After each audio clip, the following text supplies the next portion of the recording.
길고 긴 광야의 생활을 했던 출애굽 백성들은 이제 2세대와 함께 약속의 땅 가나안으로 힘차게 이제 전진하기 시작합니다.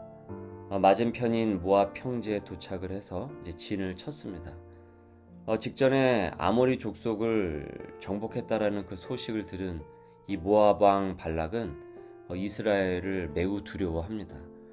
출애굽 1세대들은 이 가나안 족속을 보고 쫄아들어서 겁을 집어먹고 그래서 총 40여 년을 광야에서 방황을 했습니다.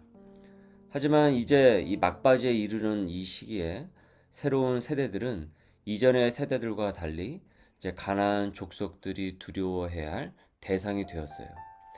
사실 1세대들이 그대로 말씀을 따라서 순종해서 가나안에 들어갔다고 한다면 이 같은 일은 출애굽 1세대 세대 안에서 이미 벌어졌어야 했던 일이었던 것이죠. 지레 겁을 먹고 패배주의에 휩싸이면서 그 악평을 늘어놓으며 우리는 다 틀렸다고, 다 죽었다고 이렇게 말로 범죄를 했을 때 그 말이 씨가 되듯이 실제 그들의 영은 죽은 자들처럼 되어 버렸습니다. 그래서 그들은 오랜 시간을 그 광야에서 방황을 하게 되었던 것이죠. 하나님께서는 당신의 백성의 주인이 되어 주시기 때문에 그의 백성된 사람은 이를 굳건히 확신하면서 세상을 두려워해서는 안 됩니다. 세상이 두렵게 느껴진다고 한다면 기도하고 말씀의 그 뜻을 공동체와 함께 살피면서 길을 살피면 됩니다. 그럼 오히려 세상이 성도를 두려워하게 됩니다.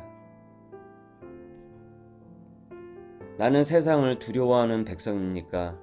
세상이 말씀대로 살아가려고 하는 나를 두려워합니까?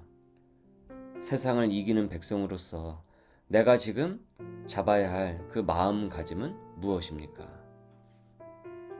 이 모압 왕은 이스라엘이 너무나도 두려워서 이제 엉뚱한 짓을 하는데 이 거짓 점술가였던 이 발람을 고용을 해서는 저주의 주술로 이스라엘을 물리치려고 한 것입니다.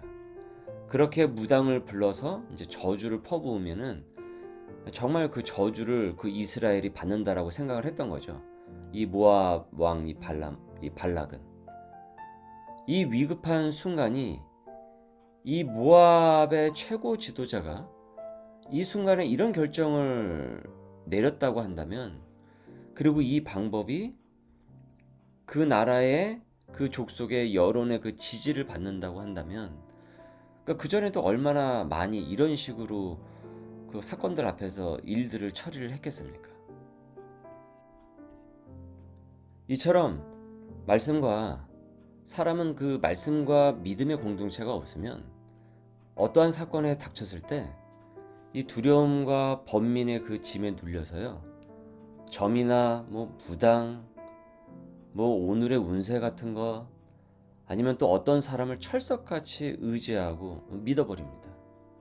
그러니까 말씀을 듣고 믿음의 공동체와 그 닥친 그 문제를 함께 같이 상의하고 그 답을 찾아 나갈 때 내 앞에 온 그 강하고 그 큰 사건처럼 보이는, 버거운 사건처럼 보이는 그 사건들이 실은 나를 망하게 하려고 하는 것이 아니고, 하나님께서 오히려 이때 나를 돌이키게 하시고 깨닫게 하셔서 합해서 선을 이루어 가시려고 하는 하나님의 섭리가 있음을 우리는 자각을 하게 됩니다.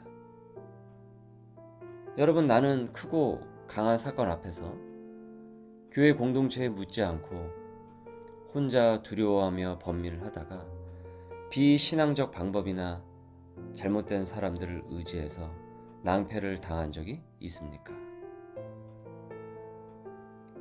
발람을 사주해서 이스라엘에게 막 저주를 퍼부으려고 만만의 준비를 한 이 모압 왕 발락입니다. 복채를 싸들고 와서 그 발람 그 앞에서 설설 켜요. 아무런 능력도 없는 그 무당 앞에서 설설 킵니다. 사이비 무당에게 이 헛된 미신에 휩싸인 그 사람의 모습을 지금 이 모압 왕이 보여주고 있죠. 주님이 그의 인생의 주인이 되질 않으면 이처럼 사람은 어려운 사건 앞에서요, 잘못된 것을 우상 삼아서 그것을 신으로 삼아서 헛된 이 미신, 이 종교심을 보이게 됩니다. 하나님께서는 본문에 보니까 이때 특별히 이 발람의 이 사건에 개입을 하셔서 이스라엘을 저주하지 말라고 명하십니다. 12절. 하나님이 발람에게 이르시되 너는 그들과 함께 가지도 말고 그 백성을 저주하지도 말라. 그들은 복을 받은 자들이니라. 그들은 하나님께 복을 받은 사람들이니까 함부로 너가 저주할 대상이 아니라고 한 것입니다.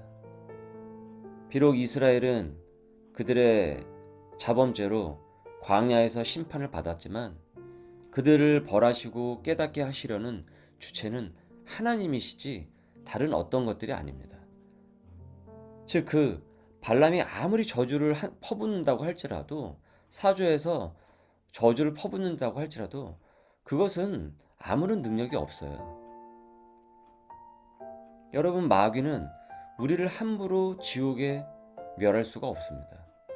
그가 심판의 권한을 갖는 것이 아닙니다. 소위 귀신론, 마귀론이라고 해서 마귀가 인간을 휘어잡고 좌지우지하는 것처럼 생각하는 경향이 있어요. 그러면 마귀를 더 두려워하게 돼요. 마귀를 의식하면서 삽니다. 그러니까 하나 잘못되면 일이 또 잘 안 풀리면 마귀가 했다. 귀신의 영이 있어서 그렇다. 가게에 흐르는 저주를 끊어야 산다. 그러니까 이런 사상들은 이단으로 이미 예전에 규정이 되었고, 이런 책을 번역하거나 썼던 그 저자도 공개적으로 오래전에 자신의 잘못을 인정을 했습니다. 그럼에도 아직도 지금 이 시대에 이 유사한 내용들이 유튜브를 타고 흘러다닌다는 거예요. 웨스트민스터 성경 공부 시간 등을 통해서, 수요 성서학당의 시간들을 통해서 누차 이 부분을 상세히 설명을 했기 때문에 우리 교우분들은 혼동이 없으시리라 생각합니다. 그리스도께서 십자가의 권세로 마귀의 궤를 깨부셨기에 그분의 백성은 마귀의 노름에 놀아나지 않습니다. 우리가 사단의 유혹을 경계는 하되 사단을 두려워해서는 안 된다는 거예요. 우리가 두려워해야 할 분은, 경외해야 할 대상은 모든 심판을 주관하시는 오직 주님, 삼위일체 하나님 뿐입니다. 그분이 나의 축복과 저주의 그 권한을 갖고 계세요. 발람을 사주하여 저주를 이스라엘에게 퍼부으려고 했던 이 모압의 이 발락의 이 조잡한 술수를 끊어내듯이 예수 그리스도의 십자가를 굳건히 믿고 살고 그 구원받은 그 백성들은 그 저주가 우리에게 임할 수가 없습니다. 왜냐하면 우리가 기도하고 말씀 앞에 나아가는데 어찌 마귀의 괴울이 우리를 둘러쌀 수가 있겠습니까? 주님의 복된 사람들을. 내가 이 땅에서, 우리가 항상 이 땅에서 항시 주의를 기울이며 살아낼 것은 여기에 하나님의 뜻이 있는가 없는가, 하나님께서 이 일을 기뻐하실까, 나의 이 언행을 어떻게 보실까. 여러분, 이것이 중요할 뿐입니다. 여기에 온 신경을 집중을 하십시오.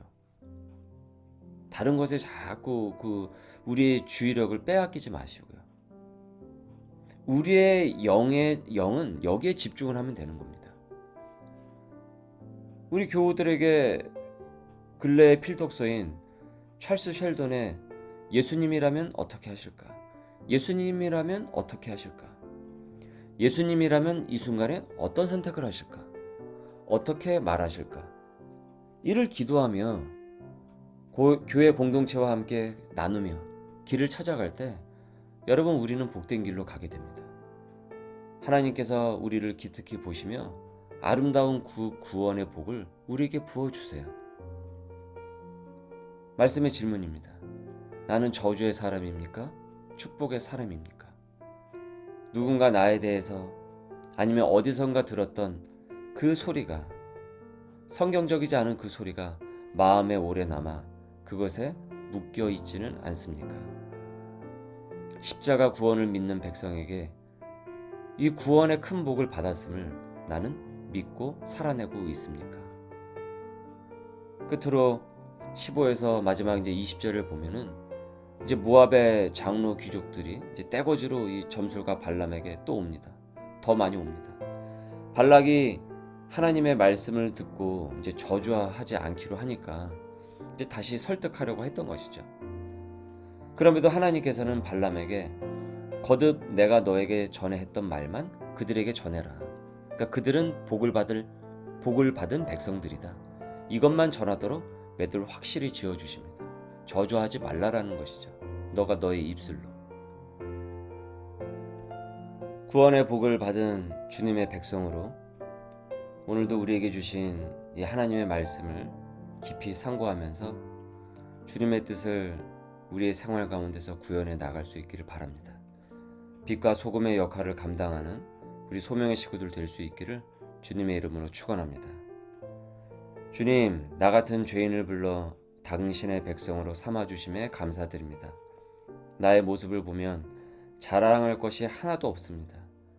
출애굽 백성의 역량이 뛰어나서 가나안에 입성할 수 있는 것이 아니라 오직 하나님의 은혜의 결과로 그들이 들어갈 수 있음을 봅니다.